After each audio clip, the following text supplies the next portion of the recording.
I am a 31-year-old male and my wife is a 30-year-old female. We reside in Detroit and have a stable marriage. Approximately 11 years ago, I was visiting my wife at her parents' residence when her best friend approached me and inquired about the lack of a wedding ring on my wife's finger. Her best friend, whom I will refer to as Mandy, proceeded to press me further. My wife did not intervene, and I realized that the time had come to address the matter. I was gratified that they held such positive sentiments towards me. I began to take steps to propose marriage to her. 2 years later, we were wed, and we have since had 2 daughters. The ceremony was one of the happiest days of my life, and I had always planned to be a devoted husband and father. My wife desired a grand wedding with a considerable number of attendees. A number of individuals were in attendance, including some of our relatives from Puerto Rico. Despite not being wealthy, my wife and I were capable providers, and our children were always well behaved. My wife was an exemplary person. She was intelligent, enjoyable to be around, and had a great sense of humor, which was unexpected from someone of her physical beauty. She was an excellent mother, and our daughters, who are 7 and 4 years old, my wife was a woman of great love and respect.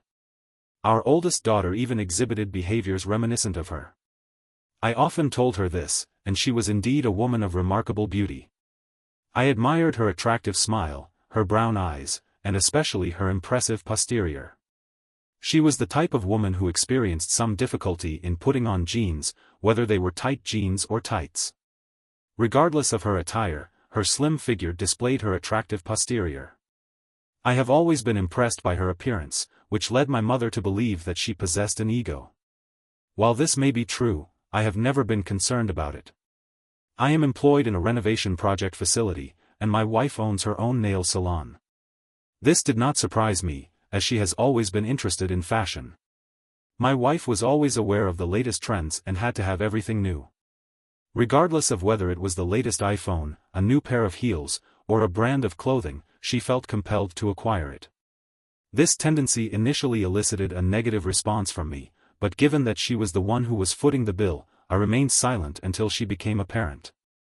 At that point, she was forced to reconsider her spending habits and adjust her lifestyle to align with her new responsibilities. Now, she prioritizes our daughter's well-being and has shifted her focus from maintaining a glamorous lifestyle to providing a nurturing and supportive environment for our family. Designer clothes for Disney characters, which our daughters love wearing. The only time she wears her good clothes is on holidays or vacations. Despite this, I had to limit my spending as well. However, this is not a significant issue, as our children are more important, and my family is my priority. Everything seemed to be going well, but now I am noticing problems after my wife and I ran into her former friend's ex-partner and our family were at the supermarket purchasing some groceries. Our eldest reminded me about her Pop-Tarts, and my wife informed me that she would accompany me to retrieve her preferred variety. After finally making her decision on a new flavor, we returned to the aisle to see my wife engaged in conversation with an unidentified male. My daughter then interrupted them with the Pop-Tarts. Tarts, my wife introduced me to him, stating that this individual was the former boyfriend of her friend. The boyfriend of her old friend, whom we shall refer to as Tasha, initially evaded my memory. However, I subsequently recalled that Tasha and my wife had previously worked together. The man, whom we shall refer to as Trey, greeted us with apparent enthusiasm and displayed a friendly demeanor. I was initially unperturbed by his overt friendliness, but as Trey and my wife engaged in conversation, I began to feel a growing sense of unease. It seemed somewhat incongruous to witness my wife smiling so widely and engaging in such animated conversation with a man who appeared to be displaying a level of enthusiasm that was, at the very least, disproportionate to the circumstances. After a period of waiting, I indicated that it was time to prepare dinner. Trey responded with laughter, stating that it was a pleasure to see us on the journey home. My wife informed me that she was surprised to see him at the supermarket. She also expressed that she was more astonished by the news of Tasha and Trey's separation than by their reunion.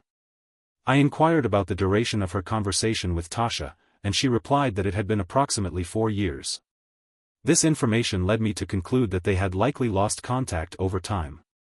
That would be the last I had heard about Trey. However, as time passed, I observed that Trey and my wife maintained communication. They would converse via telephone and on her social media platforms. He would occasionally refer to me, which I did not initially perceive as a cause for concern as I felt included in the interactions. Their discussions became more frequent and longer-lasting, extending beyond normal hours. However, I began to question this when Super Bowl Sunday arrived. On the day of the Super Bowl, my wife was engaged in conversation with Trey via telephone. When I inquired of her, she responded after a brief interval. She then approached me and informed me that Trey wished to speak with me. I was taken aback, so I took the phone and inquired as to the nature of his call. He inquired as to whether I intended to view the Super Bowl, and I informed him that I planned to do so. He then asked me which team I intended to support, and I replied that I was a supporter of the Lions. He responded with a sarcastic remark, indicating that he was also a supporter of the Lions. He then extended an invitation to watch the game with me. I informed him that would be ideal, but we had planned to have a number of children over, and I was unsure if he would be amenable to that. He responded with a dismissive laugh and stated that it was no longer necessary. I then passed the phone back to my wife. I assumed that was the end of it, but a couple of hours later, my wife returned and informed me that Trey wanted to speak with me again. He said that if I could get away, there was a Super Bowl party at the residence of a friend of his, and I could attend and watch the game with them. She informed me that she would contact her brother and instruct him to collect his children earlier, allowing us to depart at a later hour. I opted to attend after she retrieved his offspring. My wife and I prepared for the journey and arrived at approximately the midpoint of the event, engaging in conversation with numerous individuals. I discerned that the gathering was hosted in support of a particular team, the Cincinnati Bengals. The host engaged in heated discussions about the impending matchup and expressed a desire for the Bengals to emerge victorious. He was gratified by the outcome, which saw the Bengals lose to the Rams. This resulted in the individual in question becoming less vocal, having previously enjoyed the opportunity to ridicule another individual. At this juncture, I began to perceive a shift in dynamics. My wife's interactions with Trey gave rise to my suspicion. Her demeanor was assertive, and I felt excluded from the conversations. I attributed this to my own social ineptitude. At some point, I inquired about the circumstances surrounding the dissolution of his relationship with Tasha. Trey informed me that they were merely engaged in casual dating and that there was no significant level of commitment at the time. My wife expressed her astonishment, stating that she had assumed there was more to it. She then proceeded to exit the conversation and venture into the kitchen, where she retrieved another beverage. Upon entering the house, I sought out my wife and observed them engaged in conversation in a corner. I was on the verge of approaching them, but I sensed a peculiar atmosphere surrounding their interaction. He was positioned in a somewhat intimate manner, displaying behaviors that could be perceived as predatory. I paused and remained concealed to ascertain the nature of their exchange. He held my wife's hand, and she exhibited a playful, giggling demeanor. After that, she proceeded into the kitchen, and he followed her, his gaze fixed on her posterior. I was at a loss for words. I then proceeded to move closer to the kitchen, situated in a position adjacent to the sink. During this time, my wife was engaged in conversation with an unidentified female. The aforementioned individual's back was oriented away from Trey, while my wife was engaged in conversation with him. The female then turned her attention to Trey, who was observing her. My wife then turned her attention back to the female, continuing their conversation. It was evident that Trey was observing her posterior. Normally, I am gratified by the way my wife dresses. My wife was attired in a manner that I found to be somewhat provocative. I was experiencing a heightened sense of paranoia, as I feared that she would engage in further conversation with the girl and then look back and smile at Trey, who would continue to gaze at my wife's posterior, which was visible beneath her yoga pants. My wife remained unmoved, simply returning her gaze to him in a manner that seemed to convey a sense of awareness and perhaps even invitation. Despite their attempts to appear nonchalant, they would inevitably resume their interaction, and I could not help but observe their exchange with a sense of mounting anticipation. My thoughts were dominated by a single, persistent hope. After the girl made a remark to my wife, she accompanied her back into the living room, where she observed me. She inquired about the discussion between the men on the porch, and I informed her that there was little to report and that I was prepared to depart. I would like to take this opportunity to remind you to click the subscribe button. Your support is greatly appreciated.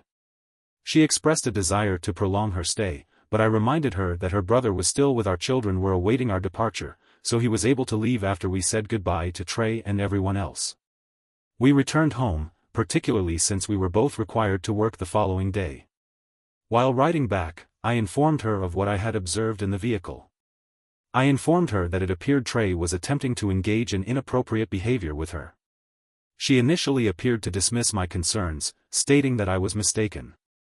However, I decided to refrain from further inquiry. Nevertheless, I felt compelled to pay closer attention to their interactions following my observation. It was evident that he was deliberately looking at her in a way that I found inappropriate. As time passed, I observed that she was increasingly suspicious. She consistently carried her phone and frequently discussed Trey with me and her close friend Mandy. She then began using handcuffing to secure her phone and conversed at length into the early morning hours. I inquired about her continued communication with Trey and received a disapproving gaze in response. After approximately 5 minutes, she terminated the call. Eventually, I grew weary of her lengthy conversations. I therefore requested that she speak with him during the daytime. She offered the following justification: she converses with Mandy. However, I informed her that her late-night telephone conversations with Trey were highly inappropriate. She responded by laughing and stating that I was being paranoid. She also asserted that I was worrying unnecessarily. Nevertheless, despite my inquiries, she continued to bring up Trey. However, I believe she assumed that I would cease expressing my concerns. 2 days ago, on the day in question, I formed the impression that my wife was being untruthful. She informed me that she was going to her friend Mandy's house to do her mother's nails. I had been aware of this plan for a couple of days, yet I did not consider it suspicious. Later that night, my youngest daughter requested pizza, to which I replied that her mother was preparing it. Dinner was prepared with great fanfare, and as I was also in the mood for pizza, I decided to call my wife and inform her that she did not have to cook anything. When I called my wife, her phone went straight to voicemail. I was perplexed by this, as it had never happened before. I allowed half an hour to pass. After a further period of time, her phone still went to voicemail. I therefore decided to call Mandy. She actually picked up the phone. I inquired as to whether my wife was there. She informed me that she had left. I then asked her whether she had gone to do my wife a favor and to do her mother's nails for her. However, she said that she had received a phone call and had therefore left.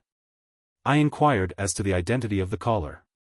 My wife was uncertain, but expressed displeasure at being informed by her daughter that she had been instructed to inform her mother to visit her nail salon the following day.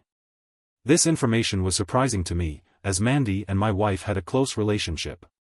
After concluding the call, I attempted to contact my wife, but she had not received any calls. This left only Trey as a potential source of information. I was extremely displeased to discover that Trey had not informed my wife of his whereabouts. I was particularly distressed to learn that he had stayed at the Super Bowl party. Trey informed us of his location, but I was unable to ascertain the address. I only knew the street. I was uncertain about my wife's whereabouts. I was aware that Trey was with her, but I did not know where they were. I was on the verge of leaving when I recalled that my children were still in the house. I was still in my room, occupied with my children, when I retrieved my phone.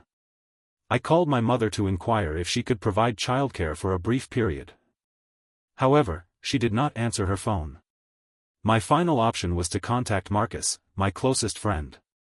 When he answered, I inquired about his current activities. He informed me that his girlfriend was preparing dinner.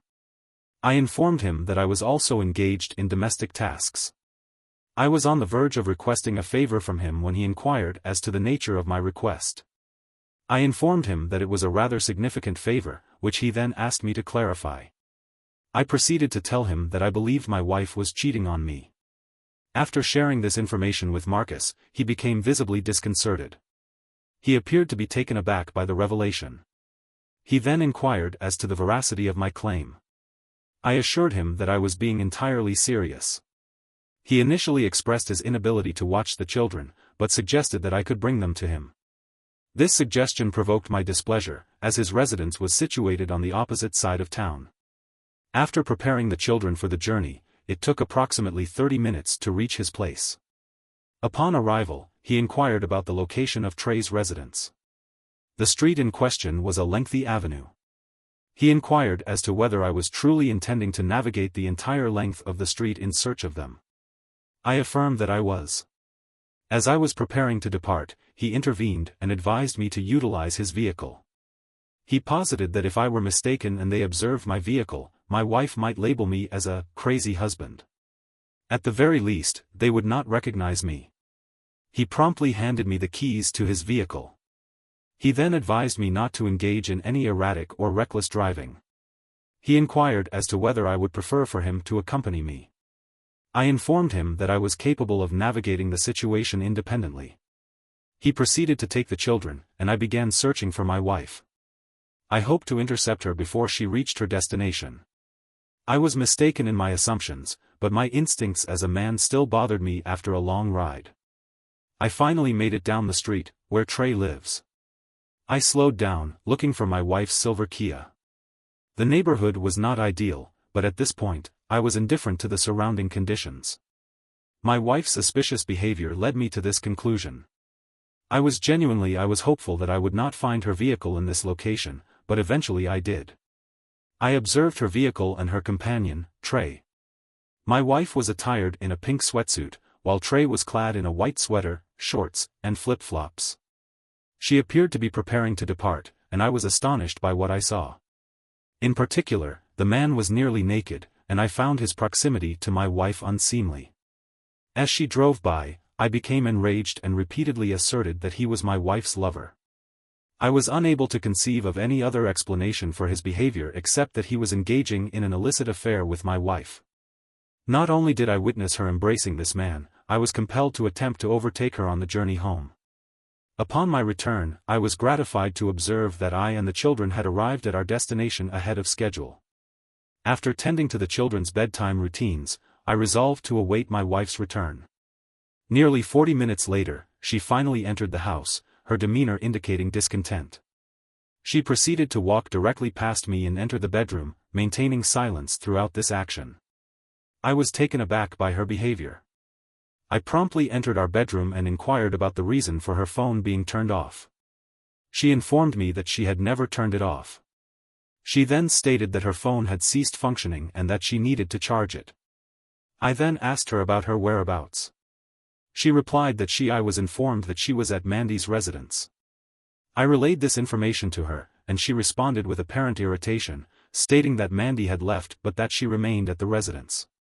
I was taken aback by the circumstances I was facing. I inquired whether she had departed from Mandy's house to be with Trey. She paused for a moment before responding. I inquired as to whether she had indeed left Mandy's house, and she did not respond.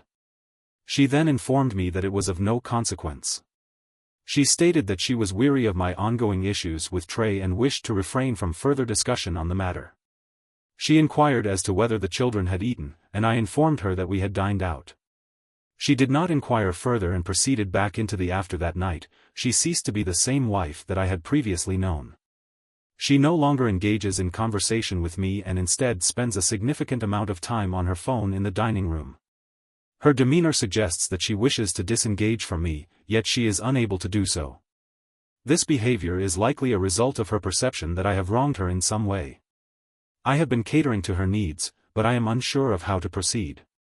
I must make a decision based on my instincts. I am uncertain if she has been unfaithful, but her behavior has been increasingly suspicious. I hope I am overreacting, but the signs are evident, particularly at the Super Bowl party. They have been engaged in conversation throughout the day. He has been looking at her posterior at a social gathering, and she permitted this behavior. Now, she is meeting with him at his residence in secret. It is likely that he is engaging in sexual intercourse with her. I will provide an update once I find something substantial, but I require confirmation that my suspicions are unfounded. She regards me with a demeanor that suggests she views me as a sort of prison guard and is disinclined to engage in conversation. She primarily interacts with her friends via text message on her phone, and she exhibits a lack of interest in the children, treating them as if they were a burden. She spends the majority of her time in our modest dining room area, engaged in texting. I was at a loss for words to address her, and the situation was made worse by the fact that due to the constraints of my schedule, I was unable to prevent my wife from engaging in infidelity. My wife was aware of my daily routine, and I believe Trey was as well. Between my employment responsibilities, the care of our children, and obligations to my mother, it is likely that they met while I was away. I discovered this because, when I attempted to contact my wife while I was away, she did not respond. My wife's schedule was more flexible than mine, particularly given that she was her own boss, as proprietor of a nail salon. Consequently, when I returned home, my wife was often absent, especially if she had not been required to collect the children from school. Furthermore, when she did return, she was evasive about her whereabouts, which caused me considerable distress. This caused me considerable distress, as I was frequently preoccupied with thoughts of my wife engaging in sexual intercourse with another man. This state of mind began shortly after she left the TR residence on the night in question. Had I not been able to turn to this community for support, I would have been considerably worse off. It is unclear what my state of mind would have been had I been blindsided by this information. I was instructed to remain calm and begin monitoring the situation for accuracy. After doing so, I was able to ascertain the truth. I discovered that, as I had suspected, Trey was my wife and my plan had been successful. After work, I purchased AV and installed it in her car. I tested it when I took the children to eat. At McDonald's, the device functioned effectively. I then installed it in my wife's vehicle, as there was a possibility that he had engaged in sexual intercourse with her in the car. The device should have been capable of detecting such an occurrence. It should even have been able to pick up any incriminating conversations they might have been having. I did, however, experience a sense of paranoia and was unable to accept that this was my reality. I was advised to act as though I was not concerned about Trey. This was untrue, but I was encouraged to become accustomed to the idea of not mentioning him and to act as though everything was well. This approach helped to persuade her to ease up a little, although it was challenging. When I informed Marcus about this, even he thought it was a good idea. A few days ago, I surreptitiously obtained the vehicle identification number, VIN, from her car and listened to the audio recording. I heard several conversations, including one between her and Trey. One notable instance occurred when they were riding in the car with the music on, yet I could still discern their voices. It was asserted that he was engaging in flirtatious behavior with my wife and referring to her as sexy. My wife was observed to be laughing, and I was unable to discern the content of her remarks. However, this did not deter him. I heard him instruct her to cease, after which there was a brief period of silence. Then, it seemed as though a group of men entered the vehicle, and they departed. As the volume of background noise increased, it became more challenging to discern the content of the conversation. It appeared that the individuals were navigating to various locations, engaging in a series of discussions. I overheard a remark indicating that he was attempting to visit for a brief period. However, the specific details of the conversation remained unclear. My wife then stated that she had to depart prematurely, prompting him to respond with an invitation to come over. At this point, the utility of the VR in her car was effectively exhausted. The occupants engaged in idle chatter and laughter, with one individual even labeling Trey as thirsty. I then attempted to ascertain the identity of the individual my wife had mentioned when she stated that someone was departing prematurely. Initially, I presumed it might be Mandy, given their close relationship. It appeared that she had not informed Mandy about Trey. It was unlikely that she was referring to her mother, so it must have been the girl who ran the salon with my wife. This did not seem entirely logical, given that she was a teenager learning to do nails there. However, it was the most plausible explanation. I contacted my friend Marcus to inquire about the possibility of swapping cars for the day. He agreed, after I had informed him of the circumstances. I was informed that he was astonished and expressed his displeasure, stating that he hoped I would succeed in apprehending her. Given her awareness of my methods, she chose to depart after me. My mother's neighbors, who reside next door, assisted her with her gardening, as I was unable to cancel my appointment with my mother. I informed her that I would only remain for a brief period, citing fatigue from my work. My mother expressed her displeasure at my early departure, but her neighbor intervened, stating that he could manage the situation by 9 p.m. I arrived at my wife's establishment shortly before its scheduled closing time. Given its location within a strip mall, it was relatively easy to conceal my vehicle among the other cars present, particularly as it was Marcus's vehicle. I proceeded inside, where I discovered Trey to be present. I was displeased to realize that my suspicions had been correct, and that I had been correct to assume that no one would remain inside the establishment except for my wife. Let us refer to my wife as Sherry. She was attired in a manner that was designed to impress, and Trey was observed to be in close proximity to her. I observed Trey behind my wife, with his arms wrapped around her, as they engaged in conversation. After approximately 20 minutes, they began to engage in more intimate contact, with Trey kissing my wife's neck and grasping her in a sexual manner. After trapping her against the wall, he proceeded to kiss her on the neck and grab her buttocks. It was evident that she was merely observing the interaction. After approximately 5 minutes, she apparently expressed her desire to leave, at which point they both smiled and waved her off. They then proceeded to the rear of the establishment, where it appeared they were heading towards the basement. I had previously explored this area when she first commenced operations at the salon, and was therefore aware that it was the only location she was interested in. She was seeking a larger premises to accommodate her growing business, particularly in office space, given the limitations of her current location. I was disconcerted to observe that, if she is unaware of the pertinent facts, she is nevertheless adept at marketing her wares. I was extremely displeased. I am at a loss to comprehend how this woman could behave in such a manner towards me. I had done so much for her, and she would do this to me.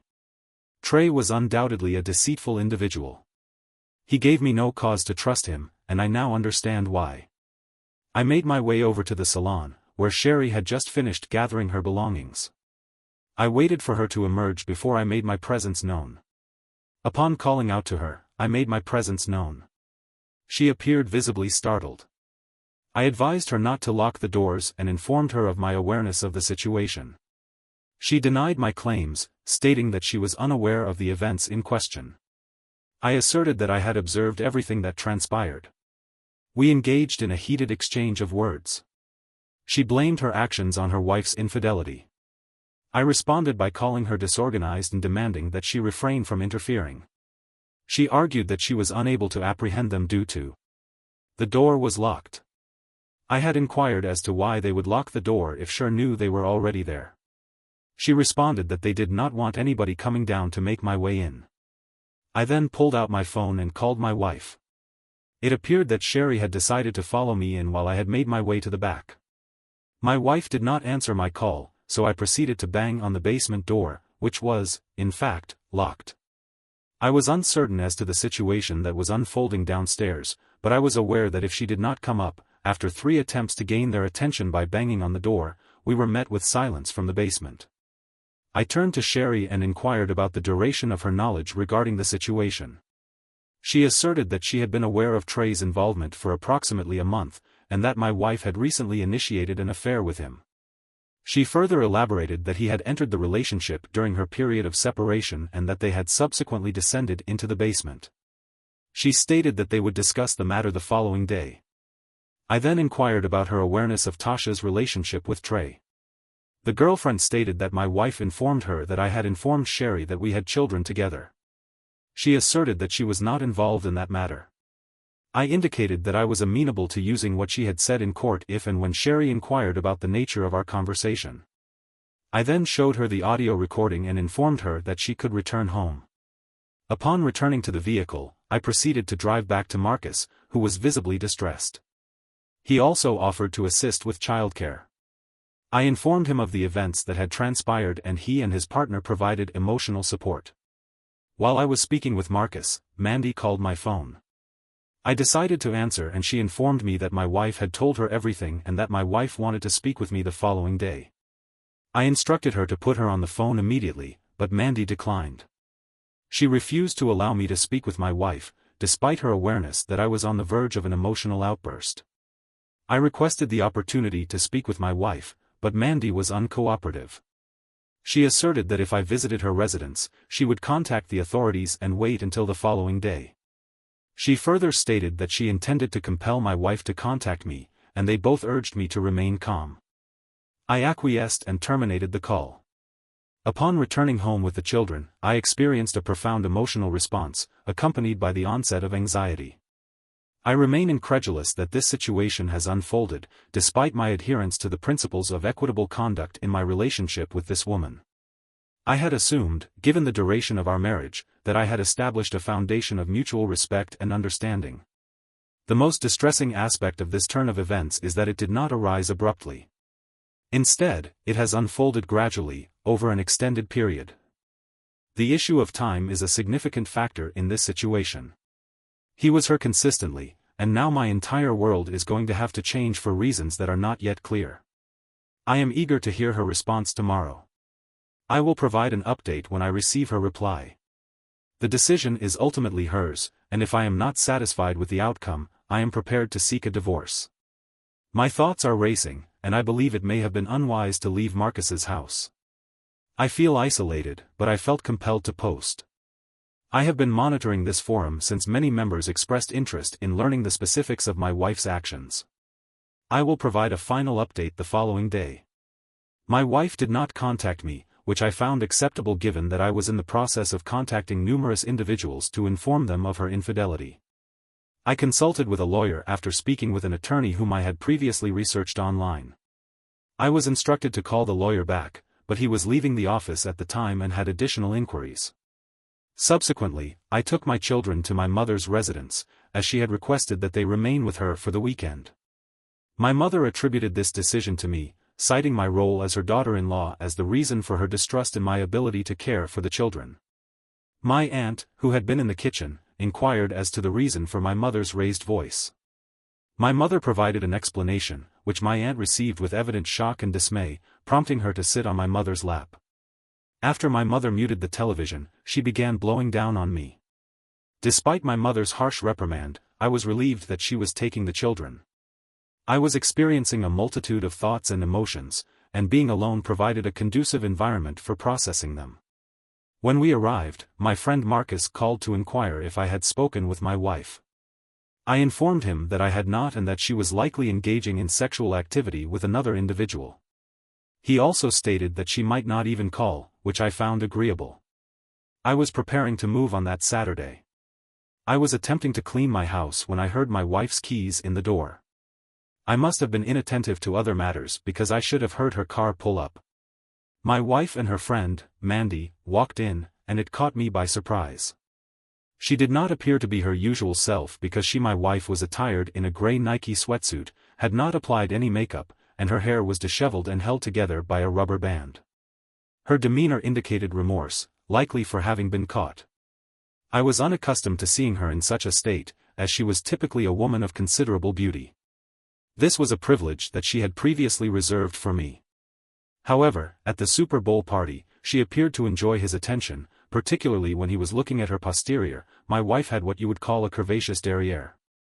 She wore yoga pants, and I observed Trey attempting to surreptitiously gaze at it. I would posit that this was the genesis of the situation. My suspicions were aroused upon entering our domicile, and Mandy requested that I allow my wife to speak.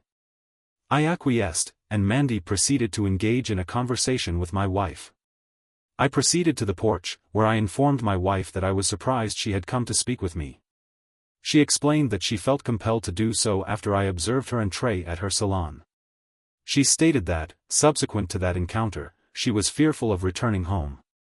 She inquired about the whereabouts of the child, to which I replied that they were with my mother. She appeared disinterested and informed me that she was displeased about my disclosure of her conversation with the salon owner. I informed the owner of the nail salon, Sherry, of the full extent of Trey's involvement. I stated that I was under no obligation to do so. I conveyed to her that, following Sherry's apprehension, she promptly divulged the information to protect her own interests. My wife relayed that an altercation had ensued, and Sherry had not returned to work.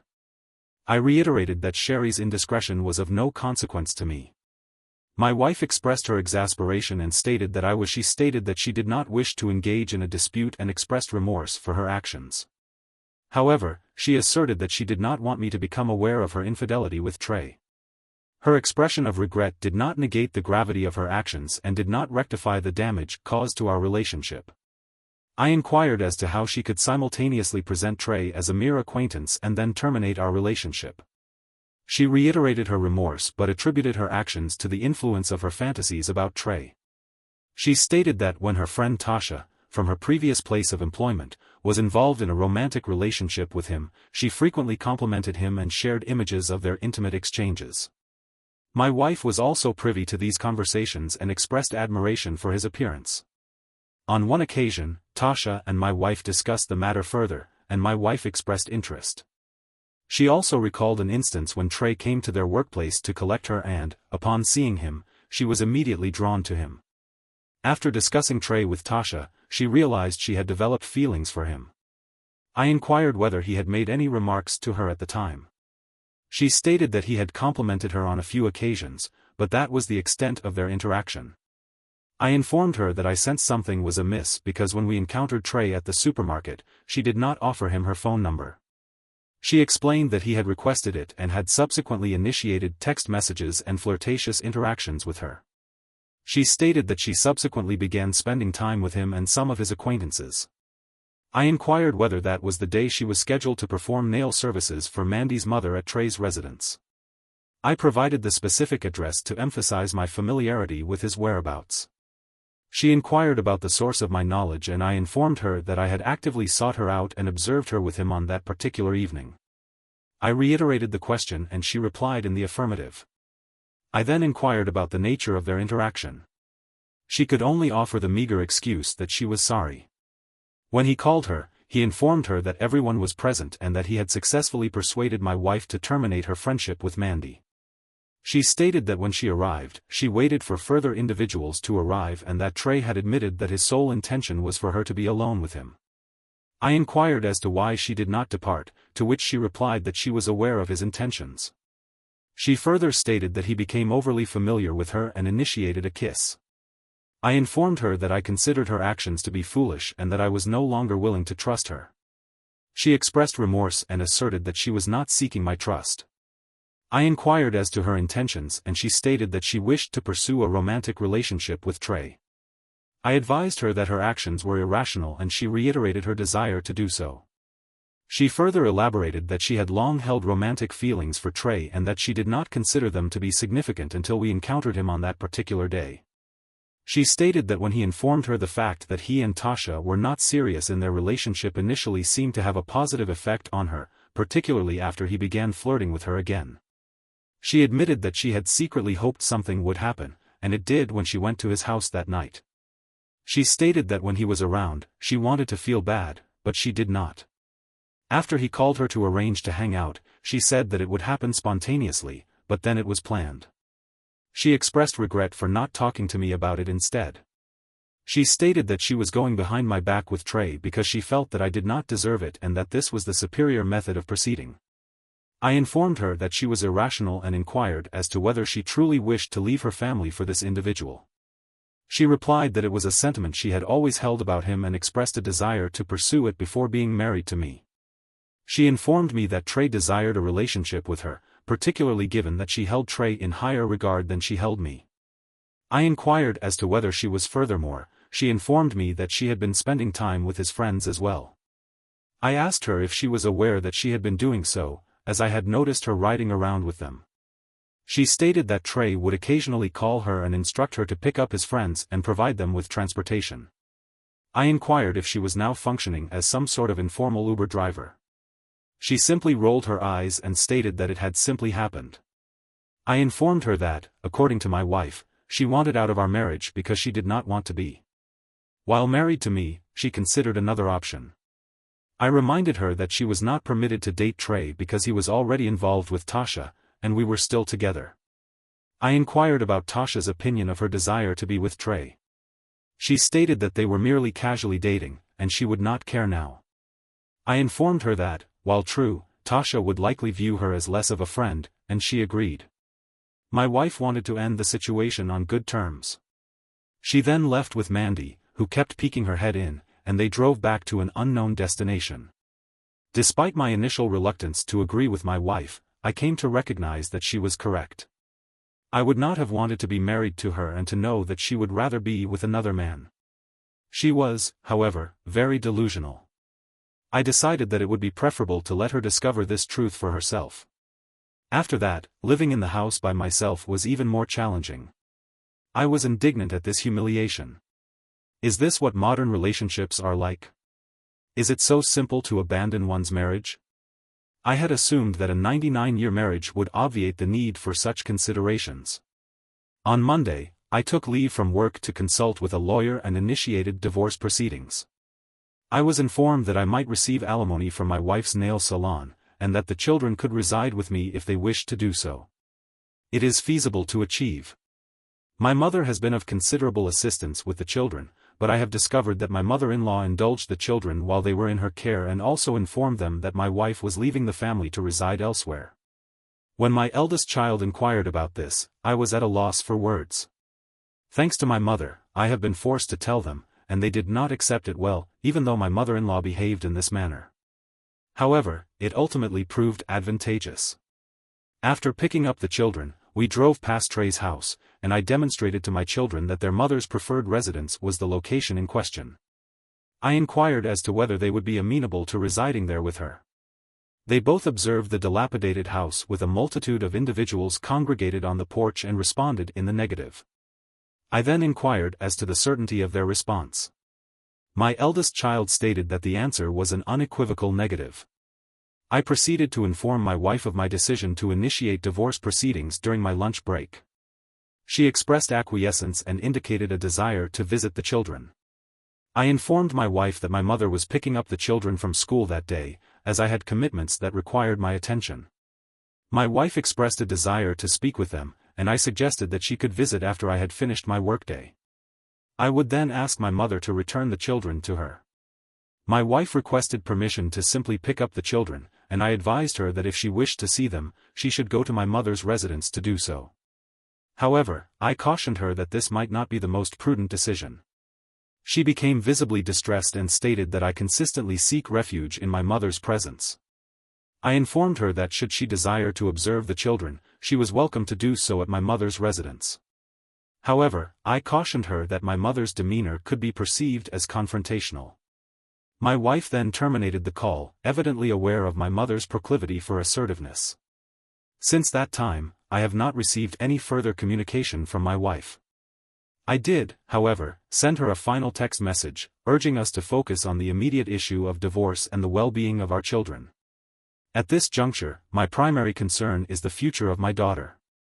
The fact that my wife has chosen to disengage from the situation does not mean that the children are without support. I am certain that Trey would not have chosen to abandon his lifestyle. While my wife is preoccupied with her own concerns, I hope that she will consider the implications of her actions. I am no longer responsible for the children's well-being, and as I have previously stated, I will not be involved in their future. I am grateful to this community for their unwavering support. I was initially hesitant to pursue this course of action, but it has ultimately strengthened my resolve.